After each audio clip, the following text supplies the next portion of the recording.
I am a 43 years old female, have been with my partner, he's 50, for 6 years now. We have been living together for 5 of them. We are not married and we do not plan to marry in the future.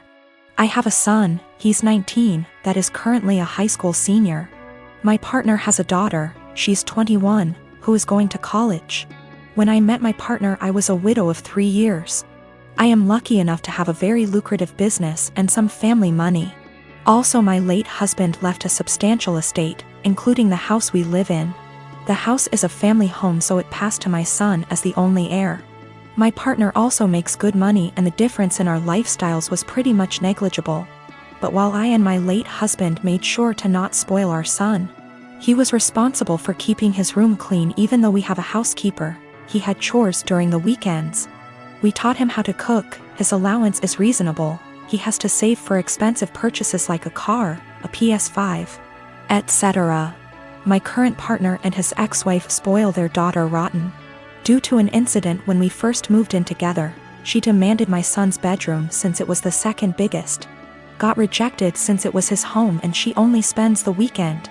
And after some family therapy, we agreed that she will be treated like a guest by me. She will have to follow the house rules and that at the extent of our relationship. Now while she is spoiled, she is a good girl, academically excellent. Except for the aforementioned incident, very respectful and just a pleasant young woman. The problem is that I did not know the extent to which my partner spent money on her. He pays some money as rent that I put into my son's college fund and we split the common bills in half.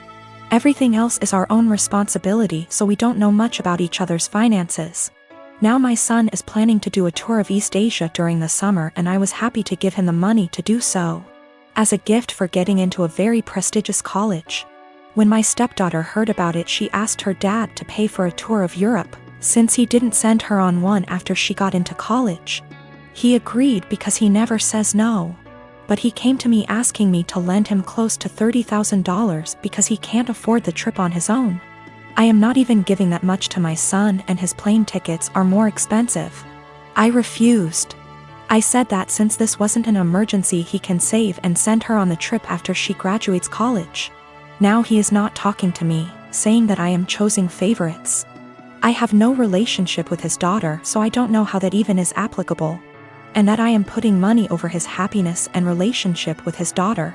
I can easily afford to lend him the full amount, I just don't want to, because his reasons are not convincing enough. About 5 years ago, my now estranged daughter, Edie, cheated on her boyfriend, Brad, and got together with a guy, Ken. He quickly started isolating her from family and my husband and I from her kids. Brad had moved back to his home state devastated after the breakup. I discussed red flags her. I let her know we are here for her and concerned. Her and Ken suddenly took off and moved to another state. For 5 months, my husband and I worried about her and the kids as we had //see at all with them. One day CPS showed up at our door with the oldest child. He was obviously injured from abuse that was reported by the school. We had no idea they had moved back to the area. We agreed to take them in. The next 20 months were traumatic, complicated, emotional, and difficult for everyone. Through it we re-established a relationship with the older child's dad, Dan. Daughter failed to comply with her plan and remained with Ken. Dan worked hard to get custody of his child and he gave Edie scheduled weekly phone calls. She called oldest child 2x nothing since.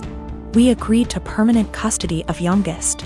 In the process, I put aside the hurt Edie caused and agreed to scheduled weekly phone calls and supervised visits in person when schedules allowed. Legally, any or no contact is at my sole discretion.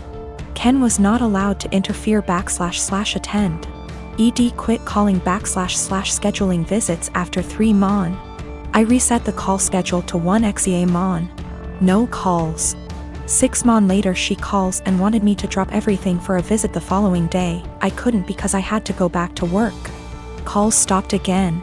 She left Ken, has a new BF. I know nothing else about her life / whereabouts. She started calling again about a year ago and I let her know that if she was consistent with her monthly scheduled calls, we would move towards weekly calls again. She called 2 months in a row, skipped a couple months, then called 2 more months in a row. Last one happened to be night before child's birthday. She asked him what he wanted for his birthday. He said a call from her. The next day, as he blew out candles, he said, "My mom is gonna call now." He had the biggest smile on his face. Call never came. He refused my offer to call her. We survived an emotional meltdown. Next month, no call, just a text after with a lame timing excuse as to why and sorry about the birthday call, she didn't feel well. Following month, I get a text that ED feels ill again, won't be calling. I am beyond frustrated at this point.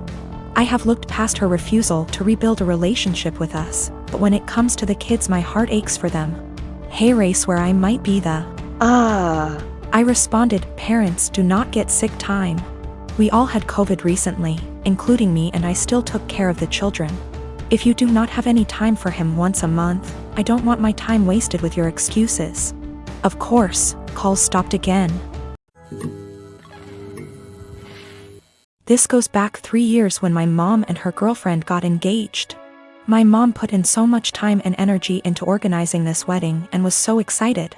She sent out invites to all our family members for months in advance, and almost everyone confirmed they would be going.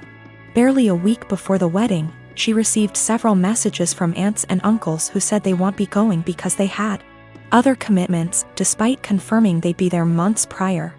One of my aunts, my grandma's sister, confronted my mom and said many weren't going because they still didn't agree with the fact that she was marrying a woman, including herself, because it went against her Christian views.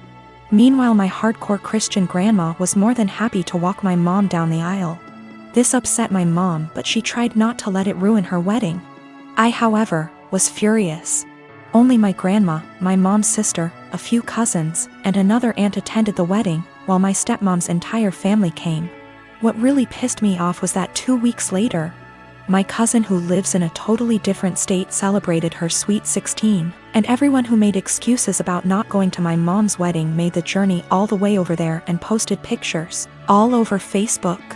It really broke my mom's heart and just felt like salt in the wound.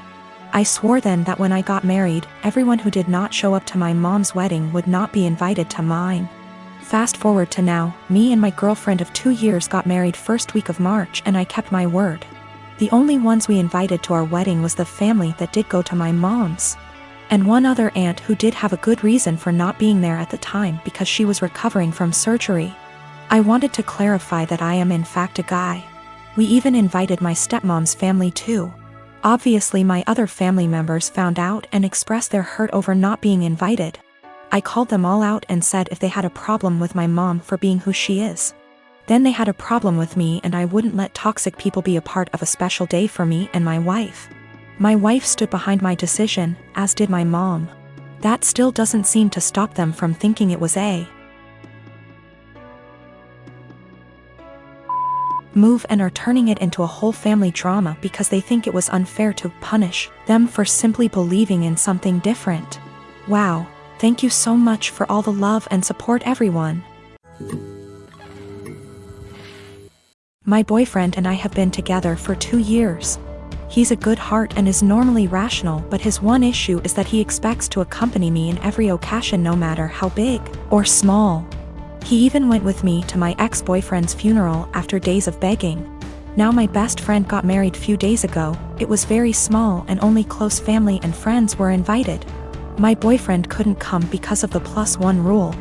He pitched a hissy fit saying my best friend has no respect for my relationship and was shocked when he learned that I was still going to attend. He told me that if he can't go then I'm expected to not go as well, but that is my best friend and I had to respect her rules. He gave me an ultimatum: either we go together or I stay home with him. I ended up going cause again I respected my friend's rules. He was angry with me and kept calling the entire 2-hour drive, then stopped. Later I got a text from his friend telling me he, my boyfriend, got into an accident and was taken to the hospital. I freaked out. He gave me the address and I had to leave the wedding and told my friends why. I was crying the entire drive home and kept calling his friend but got no response. I arrived to the hospital and asked about my boyfriend and they checked and told me he wasn't there.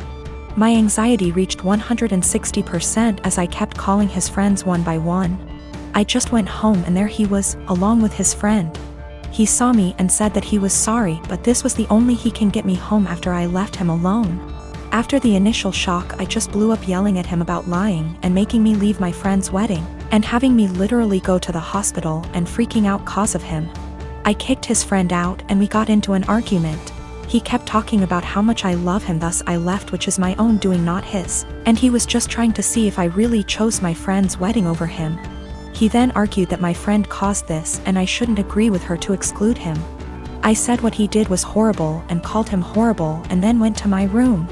It was awful cause my friends kept calling to check in on him cause they thought he was really at the hospital.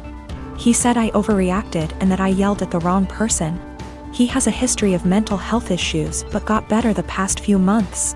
He also had a recent death in his family which really affected his health generally.